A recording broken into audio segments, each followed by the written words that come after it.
buenos días. Les voy a presentar un video de la Universidad Virtual del Estado de Guanajuato. Estoy llevando actualmente el módulo de juicio de amparo. En esta ocasión nos toca presentar el reto 2, que es la jurisprudencia.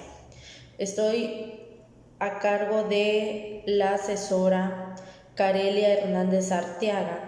Mi nombre es Beatriz del Carmen Rojas Hernández, con matrícula 22003385 en la licenciatura de Derecho.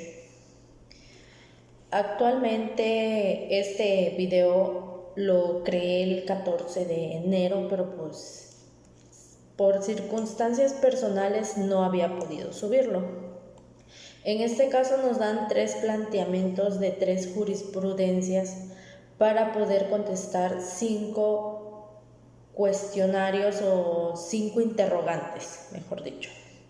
En la primera nos hace la mención respecto al caso 1, señala qué método de integración se utilizó para la creación de dicha jurisprudencia. En este caso 1, para la creación de la jurisprudencia, a referencia de los métodos de integración, este se realizó por reiteración de acuerdo a la Ley de Amparo reglamentaria sobre el artículo 103 y 107 de la Constitución Política de los Estados Unidos Mexicanos, en su apartado cuarto, que se nombra jurisprudencia y declaratoria general de inconstitucionalidad, en el capítulo 3, que en este se reitera o se ampara la jurisprudencia por reiteración en el artículo 224. Esta jurisprudencia en este artículo nos hace la referencia que se tendrá que establecer por tribunales colegiados por circuito por unanimidad, teniendo un mismo criterio en 5 sentencias no interrumpidas, teniendo un criterio interpretativo, ya que será utilizado como solución para un conjunto de problemas en los juicios similares, siendo un patrón repetitivo. La ley lo avala con 4 votos por unanimidad que sean iguales, sería aprobatorio. Nuestra interrogante número 2 es sobre el caso 2 y nos dice: identifica cuáles son los razonamientos para que la jurisprudencia 93-2013 deseaba fuera sustituida por la jurisprudencia 78-2018 deseaba, emitida por la primera sala de la Suprema Corte de Justicia de la Nación. En este caso, analizando hoy sí las leyes y la jurisprudencia en cuanto a las emisiones que se realizó, para que una jurisprudencia sea sustituida por otra o una más actualizada, se tiene presente el artículo 230, que corresponde al capítulo 5, jurisprudencia por sustitución, que en la actualidad el Diario Oficial de la Federación ha sido derogado. Ahora bien, en la Ley de Amparo por el decreto del Diario Oficial, en el 2021 se deroga este capítulo de jurisprudencia por sustitución y se suprime en virtud, mediante el mismo decreto, al capítulo 4 para convertirse el actual capítulo 5, interrupción de la jurisprudencia. En el capítulo 4 nos hace referencia en el artículo 225, que es jurisprudencia por contradicción de criterios. Las jurisprudencias por contradicción se van a establecer a dilucir los criterios discrepantes sostenidos entre las salas de la Suprema Corte de Justicia de la Nación entre los plenos regionales o los tribunales colegiados de circuito en los asuntos que tenga competencia cada jurisprudencia. En el artículo 226 nos dice las contradicciones de criterios que serán resueltas. ¿Por quiénes serán resueltos? Por el Pleno de la Suprema Corte de Justicia. Estos deberán diluir los criterios contradictorios sostenidos entre las salas, el Pleno o las salas de la Suprema Corte de Justicia de la Nación, y los plenos regionales cuando deban diluir criterios contradictorios entre los tribunales colegiados de circuito de la región correspondiente. Al resolver una contradicción de criterios, el órgano correspondiente podrá acoger uno de los criterios discrepantes. La resolución decidida de contradicción de criterios no va a afectar ninguna sustitución jurídica concreta de los juicios los cuales ya se hayan dictado sentencia.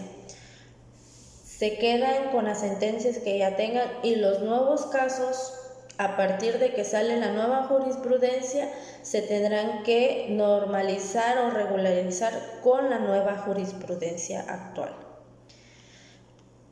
Su interrupción como tal está referida en el artículo 228, que nos hace referencia y nos dice: los tribunales no estarán obligados a seguir sus propias jurisprudencias, sin embargo, para que puedan apartarse de ellas deberán proporcionar argumentos suficientes que justifiquen el cambio de criterio.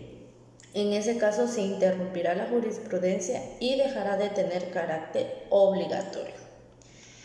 Los tribunales en el que se trata estarán vinculados por su propia jurisprudencia en los términos antes descritos. En el artículo 229 nos dice que, interrumpida la jurisprudencia para integrar la nueva, se observan las mismas reglas establecidas para la conformación de cualquier tipo de jurisprudencia.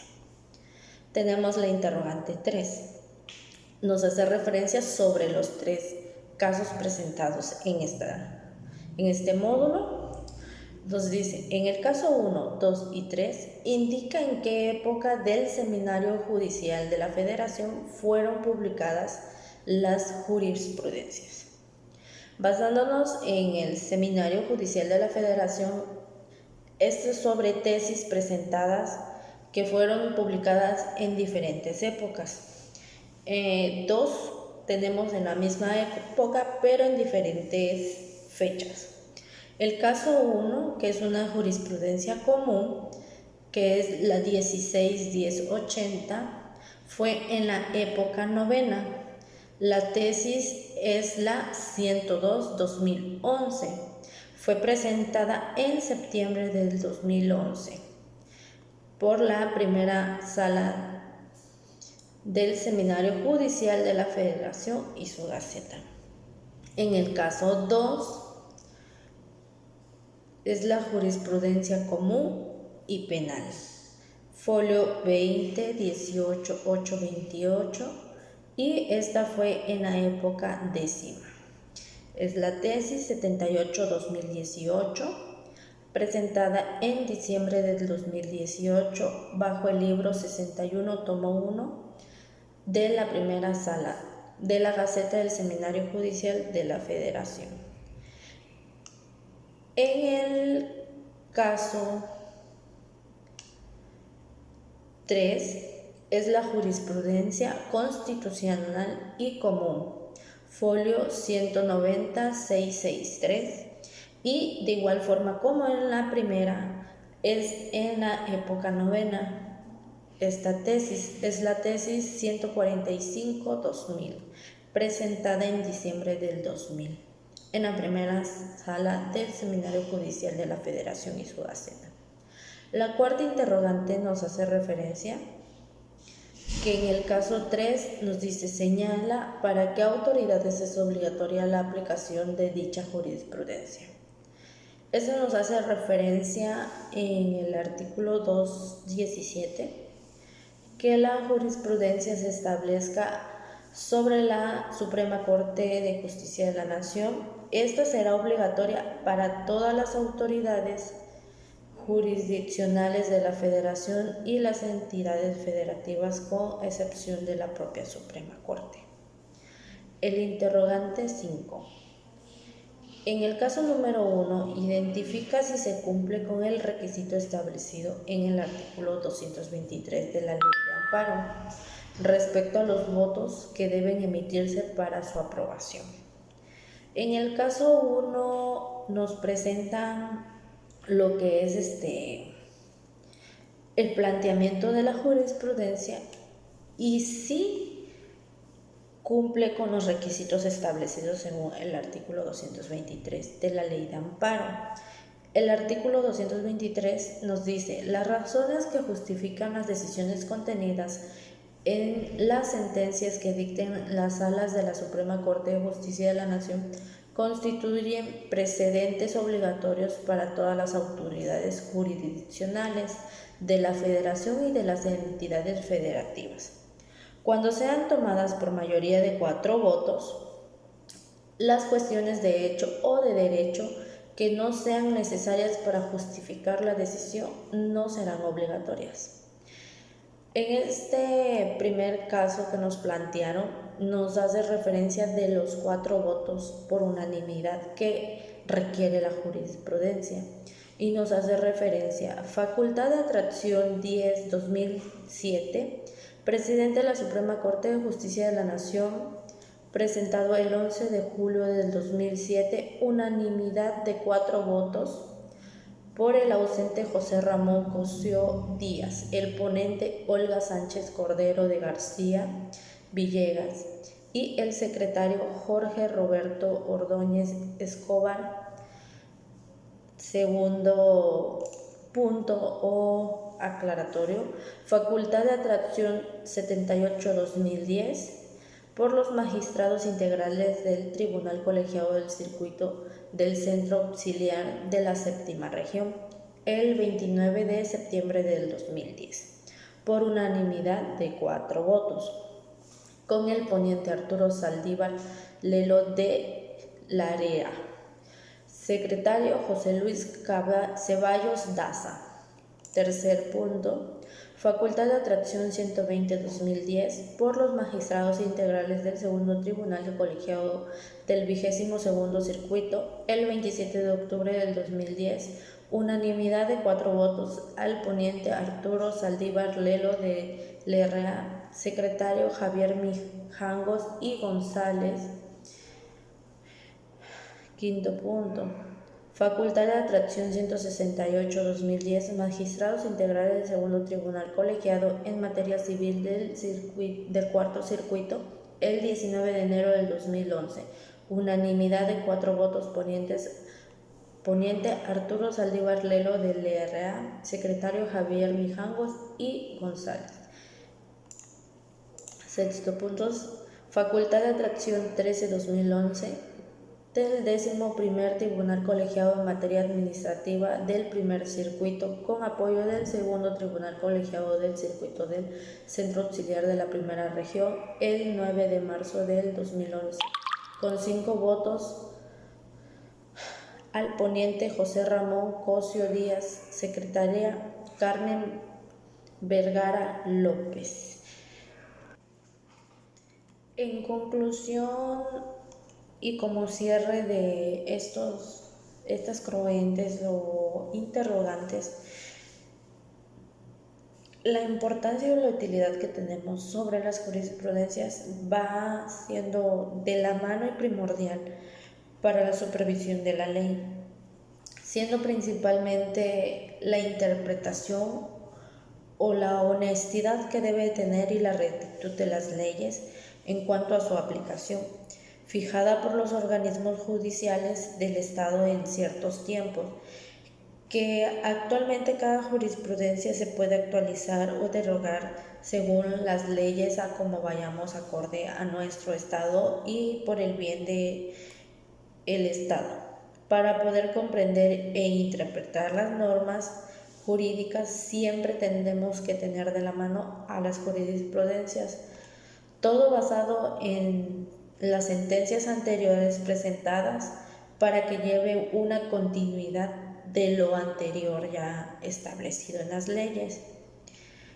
De igual forma, es importante que tengamos la actualización y que sepamos qué tesis o qué jurisprudencia fue antes y cuál después y cuál es la que está en vigor actualmente para cuando tengamos presente algunos casos, para poder tener una resolución continua de la primera que fue establecida, para así poder sobrellevar los temas que se nos presenten y tener una resolución igual o parecida como nos mencionaban los casos.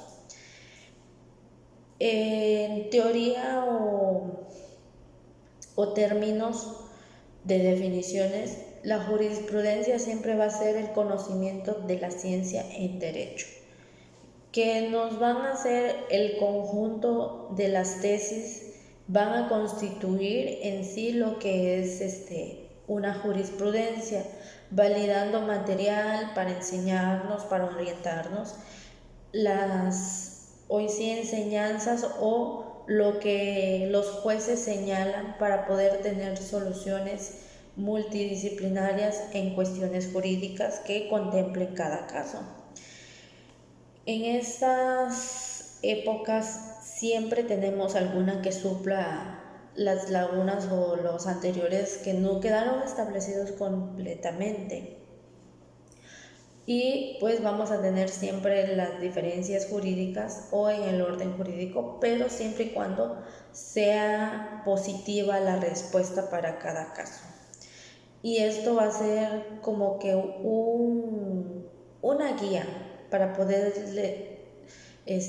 legislar en un futuro como buenos abogados.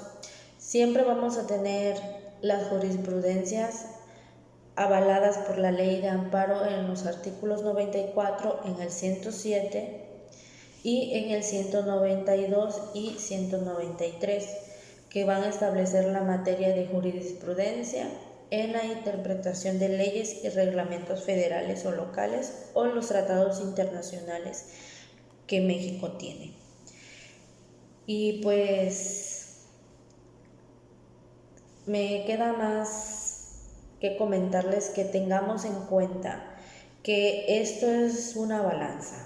Mientras tengamos el equilibrio de la ciencia del derecho y su teoría, según el orden jurídico, en un ámbito positivo, siempre vamos a tener una buena contestación para todos los casos o circunstancias que se nos presenten como estudiantes y como futuros abogados. Sería todo de mi parte. Que tengan un excelente día. Espero sea de mucha ayuda lo que les he comentado en esta retroalimentación del video en 5 interrogantes en casos presentados. Muchas gracias.